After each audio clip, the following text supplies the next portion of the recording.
usisahau kusubscribe, like na kucomment. Makamu mwenyekiti wa Chadema Bara John Heche ameikosoa ofisi ya msajili wa vyama vya siasa akiituhumu kuendesha kile alichokiita kampeni ya kukihujumu chama hicho kupitia mfululizo wa barua za onyo zinazotolewa baada ya mikutano ya hadhara. Kauli hiyo imefuatia barua ya tarehe 26 Mei 2026 iliyosainiwa na naibu msajili wa vyama vya siasa Sisti Nyahoza inayokitaka Chadema kutoa maelezo ifikapo tarehe 8 Juni 2026 kuhusu tuhuma za ukiukwaji wa sheria, huku chama kikikabiliwa na uwezekano wa kufutiwa usajili au kutozwa faini chini ya marekebisho ya sheria namba 3 ya mwaka 2024. Kupitia mitandao ya kijamii, Heche alidai kuwa ofisi ya msajili imekuwa ikifuatilia Chadema kwa karibu na kwamba viongozi wa chama hicho huandikiwa barua kila wanapotoa kauli za kisiasa. Aidha, alimhusisha Nyahoza na kesi ya mgawanyo wa mali iliyokuwa imekifungia chama kufanya shughuli zake kabla ya mahakama kuifuta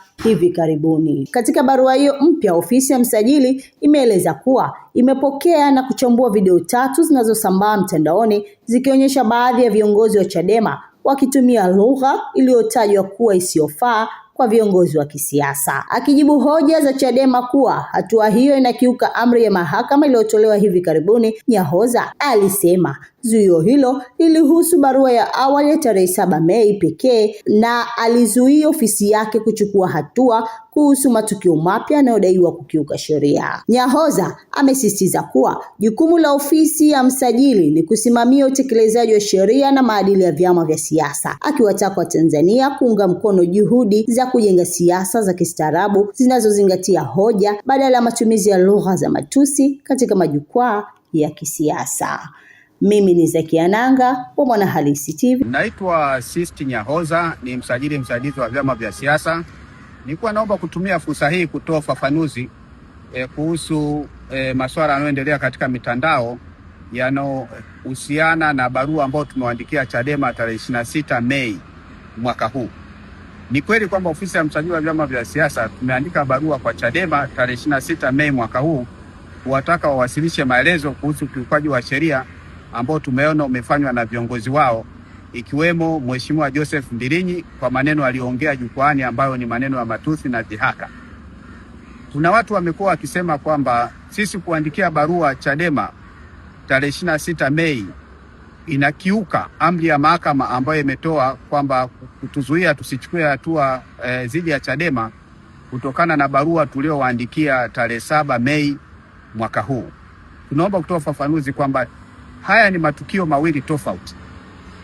Tarehe 7 Mei tuliwaandikia barua Chadema kwa ukiukaji wa sheria ambao ulifanywa kwa maelezo ambayo tuliyatoa katika ile barua.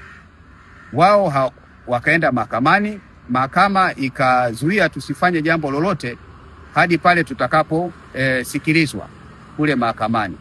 Kwa hiyo zuio la mahakama linahusu barua yetu ya tarehe 7 Mei na halijazuia kwamba sisi tusifanye kazi yetu katika kusimamia sheria ya vyama vya siasa.